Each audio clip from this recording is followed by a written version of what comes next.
भगवान कृष्ण के सुदर्शन चक्र जैसा अचूक और विनाशक भारत बना रहा है दुनिया का सबसे खतरनाक एयर डिफेंस कवच। आयरन डोम बनाने वाला इजराइल खुद भारत के दरवाजे पर आया। अब भारत इजराइल मिलकर बनाएंगे दुनिया का सबसे ताकतवर सिस्टम। चीन की हाइपरसोनिक मिसाइलें और पाकिस्तान के परमाणु बम अब हवा में ही हो जाएंगे फुस। नहीं होगा इसका कोई तोड़। सिर्फ बचाव नहीं, अब होगा पलटवार। सुदर्शन चक्र में छिपी है वो ऑफेंसिव ताकत जो दुश्मन के लॉन्च पैड को भी कर देगी राख। दोस्तों, हमारे पुराणों में जिक्र है भगवान विष्णु और भगवान कृष्ण के उस अस्त्र का जिसके चलने पर दुश्मन का विनाश तय होता था। वो अस्त्र था सुदर्शन चक्र, एक ऐसा हथियार जो लक्ष्य को भेद कर ही वापस आता था। आज हजारों साल बाद कलयुग में भारत उसी सुदर्शन चक्र को हकीकत में उतारने जा रहा है। लेकिन इस बार ये लोहे का चक्र नहीं बल्कि एक ऐसा अदृश्य इलेक्ट्रॉनिक जाल है जो पूरे भारतीय आसमान को अपनी सुरक्षा में ले लेगा। और दोस्तों, खबर इतनी बड़ी है कि दुनिया का सबसे बेहतरीन एयर डिफेंस एक्सपर्ट देश इजराइल भी इसे देखकर हैरान है। हैरान ही नहीं बल्कि इजराइल ने भारत के सामने हाथ बढ़ा दिया है। वो कह रहा है कि इस प्रोजेक्ट में हमें भी अपना पार्टनर बना लो। सोचिए, जिस देश ने आयरन डोम बनाकर हमास के हजारों रॉकेट्स को हवा में ही राख कर दिया, वो देश आज भारत के प्रोजेक्ट सुदर्शन चक्र में शामिल होने के लिए बेताब है। आखिर इस प्रोजेक्ट में ऐसा क्या खास है? क्यों इसे दुनिया का सबसे अनोखा एयर डिफेंस ग्रिड कहा जा रहा है? और वो ऑफेंसिव एज क्या है जिसके बारे में सुनकर चीन और पाकिस्तान के जनरलों की नींद उड़ गई है? आज हम आपको बताएंगे भारत के इस महाकवच की पूरी कहानी जो दुश्मन को सिर्फ रोकेगा नहीं बल्कि घर में घुसकर ठोकेगा। तो सीट बेल्ट बांध लीजिए क्योंकि आज हम भविष्य की सुरक्षा तकनीक के सफर पर चलने वाले हैं। S-400 आकाश और बराक का बनेगा ऐसा कॉम्बो कि परिंदा भी पर नहीं मार पाएगा। आसमान में बिछेगा अदृश्य जाल। 2025 के भारत ने तैयार कर लिया है अपनी सुरक्षा का मास्टर की। तो दोस्तों, सबसे पहले आइए समझते हैं कि यह प्रोजेक्ट सुदर्शन चक्र आखिर है क्या। क्या ये कोई नई मिसाइल है? नहीं। क्या ये कोई नया रडार है? नहीं। ये उससे कहीं बड़ी चीज है। इसे कहते हैं इंटीग्रेटेड एयर डिफेंस ग्रिड। आसान भाषा में समझिए, भारत के पास अभी अलग अलग तरह के डिफेंस सिस्टम हैं। रूस से लिया S-400 है, स्वदेशी आकाश मिसाइल है, इजराइल के साथ बनी बराक 8 MRSAMI है और कम दूरी के लिए स्पाइडर और इग्ला सिस्टम है। समस्या ये है कि ये सब अलग अलग काम करते हैं। सुदर्शन चक्र इन सब को एक धागे में पिरो देगा। ये एक ऐसा सुपर ब्रेन या कंप्यूटर नेटवर्क होगा जो इन सभी मिसाइलों और राडारों को आपस में जोड़ देगा। जैसे ही दुश्मन की कोई मिसाइल या जहाज हमारी सीमा की तरफ बढ़ेगा, सुदर्शन चक्र का ब्रेन तुरंत फैसला करेगा कि उसे किस हथियार से मारना है। अगर खतरा दूर है तो S-400 को ऑर्डर मिलेगा, अगर पास है तो आकाश को। यह फैसला सेकंड के 1000वें हिस्से में होगा। कोई मानवीय गलती नहीं, कोई देरी नहीं। ये पूरे देश के ऊपर एक ऐसी छत बना देगा जिसमें एक भी छेद नहीं होगा। इजराइल की एंट्री क्यों बेताब है तेल अवीव?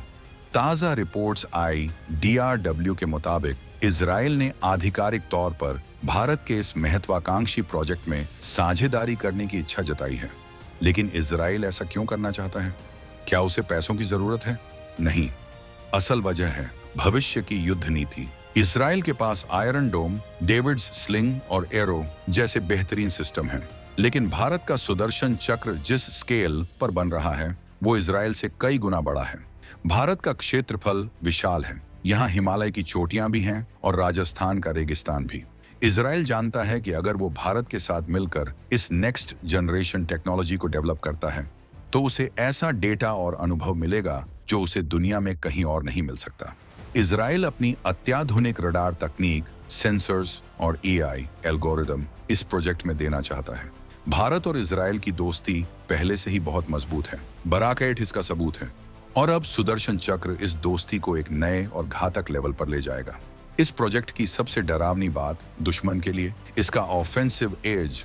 आमतौर पर एयर डिफेंस सिस्टम का काम होता है आने वाली मिसाइल को रोकना, यानी सिर्फ बचाव करना। लेकिन सुदर्शन चक्र की सोच अलग है।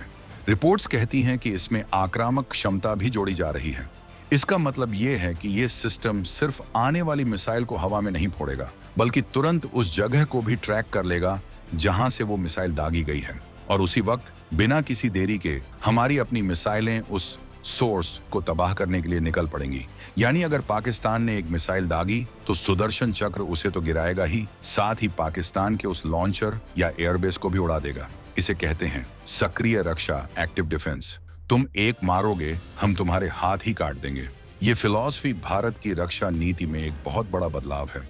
चीन का खतरा और सैचुरेशन अटैक का जवाब, भारत को इसकी जरूरत क्यों पड़ी? जवाब है चीन। चीन के पास हजारों मिसाइलें और ड्रोन हैं। चीन की रणनीति है सैचुरेशन अटैक, यानी एक साथ सैकड़ों ड्रोन और मिसाइलें दाग दो ताकि दुश्मन का डिफेंस सिस्टम कंफ्यूज हो जाए और कुछ न कुछ तो पार हो ही जाएगा। मौजूदा सिस्टम ऐसे हमलों के सामने फेल हो सकते हैं, लेकिन सुदर्शन चक्र को इसी खतरे से निपटने के लिए डिजाइन किया जा रहा है। जब इजराइल की एआई तकनीक इसमें मिलेगी तो ये सिस्टम एक साथ हजारों टारगेट्स को ट्रैक कर सकेगा। ये पहचान लेगा कि कौन सा असली खतरा है और कौन सा डिकॉय या नकली। ये सिस्टम अपने आप प्राथमिकता तय करेगा। 2025 के युद्धों में इंसान की प्रतिक्रिया बहुत धीमी साबित हो सकती है, इसलिए हमें मशीन की स्पीड चाहिए और सुदर्शन चक्र वही स्पीड देगा। इजराइल के डिफेंस सिस्टम की एक खास बात है, उसका इंटरसेप्शन रेट 90% से ऊपर है, लेकिन भारत का लक्ष्य जीरो लीकेज का है। परमाणु हथियारों के दौर में हम एक भी मिसाइल गिरने का जोखिम नहीं उठा सकते। अगर 100 मिसाइलें आ रही हैं तो 100 की 100 गिरनी चाहिए। इस लक्ष्य को पाने के लिए हमें इजराइल की मदद चाहिए होगी। इजराइल के पास एरो 3 और एरो 4 जैसी तकनीक है जो अंतरिक्ष एक्सो एटमॉस्फेयर में ही बैलिस्टिक मिसाइलों को मार गिराती है। अगर भारत और इजराइल मिलकर काम करते हैं तो हम एक ऐसी मल्टी लेयर्ड शील्ड बना सकते हैं जो धरती से लेकर अंतरिक्ष तक अभेद्य हो। सबसे बाहरी परत S-400 और प्रोजेक्ट कुशा की होगी, बीच की परत बराकेट की, और सबसे अंदरूनी परत आकाश और आयरन डोम जैसी तकनीकों की। सुदर्शन चक्र इन सबको कंट्रोल करेगा। अच्छी बात यह है कि भारत अब इजराइल से बना बनाया सिस्टम नहीं खरीदेगा। खबर के मुताबिक इजराइल को डेवलपमेंट के लिए तैयार है। इसका मतलब है कि रिसर्च साथ में होगी, तकनीक साझा होगी और निर्माण भारत में होगा। ये आत्मनिर्भर भारत के लिए बहुत जरूरी है, क्योंकि एयर डिफेंस ग्रिड का सोर्स कोड किसी विदेशी के हाथ में नहीं होना चाहिए। अगर युद्ध के वक्त इजराइल या अमेरिका ने सिस्टम बंद कर दिया तो इसीलिए भारत चाहता है कि कंट्रोल पूरी तरह हमारे हाथ में रहे। इजराइल पार्टनर होगा, मालिक नहीं।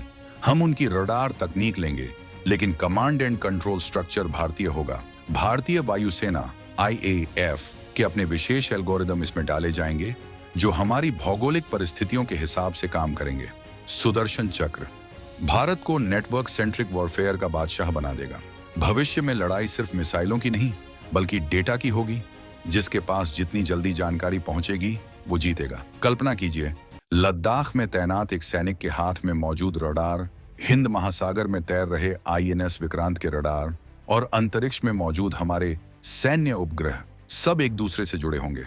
अगर सैटेलाइट कोई खतरा देखता है तो वो जानकारी तुरंत राजस्थान में बैठी मिसाइल बैटरी को मिल जाएगी। दुश्मन को छिपने की कोई जगह नहीं मिलेगी।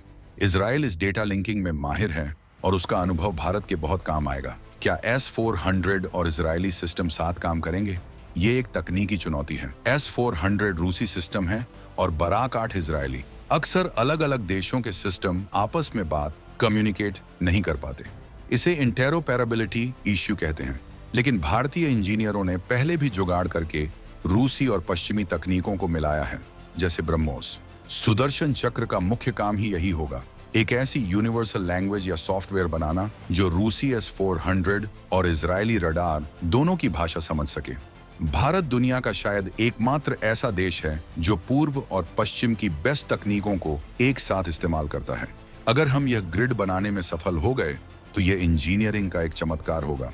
तो दोस्तों, कहानी का सार ये है कि प्रोजेक्ट सुदर्शन चक्र सिर्फ एक रक्षा सौदा नहीं है, ये भारत के अस्तित्व की गारंटी है। इजराइल की साझेदारी इसे और भी घातक और सटीक बना देगी। 2025 से 2030 के बीच जब यह ग्रिड पूरी तरह तैयार हो जाएगा तो भारत का आसमान दुनिया का सबसे सुरक्षित एयर स्पेस होगा। भगवान कृष्ण का सुदर्शन चक्र पापियों का नाश करता था और भारत का ये इलेक्ट्रॉनिक सुदर्शन चक्र देश के दुश्मनों के मंसूबों को राख करेगा। चीन अपनी हाइपरसोनिक मिसाइलों पर कितना भी गुमान कर ले, हमारे पास अब उसकी काट मौजूद होगी। तो आपको क्या लगता है, क्या भारत को इस प्रोजेक्ट में इजराइल को शामिल करना चाहिए या हमें इसे पूरी तरह स्वदेशी रखना चाहिए? और क्या ऑफेंसिव एज हमलावर रक्षा की नीति पाकिस्तान जैसे देशों को काबू में रखने के लिए सही है? अपने जवाब और विचार नीचे कमेंट बॉक्स में लिखकर जरूर बताएं। आपके हर एक कमेंट को हम बहुत ध्यान से पढ़ते हैं। और हाँ, रुकिए, अभी वीडियो बंद मत कीजिएगा, क्योंकि अगले वीडियो में हम आपको भारत के उस हाइपरसोनिक विमान के बारे में बताने वाले हैं जो दिल्ली से न्यूयॉर्क सिर्फ 2 घंटे में पहुंच सकता है। डीआरडीओ के उस सीक्रेट HSTDV प्रोजेक्ट में क्या चल रहा है, ये जानने के लिए चैनल को अभी सब्सक्राइब करें और बेल आइकन दबाना बिल्कुल ना भूलें। जय हिंद, जय भारत।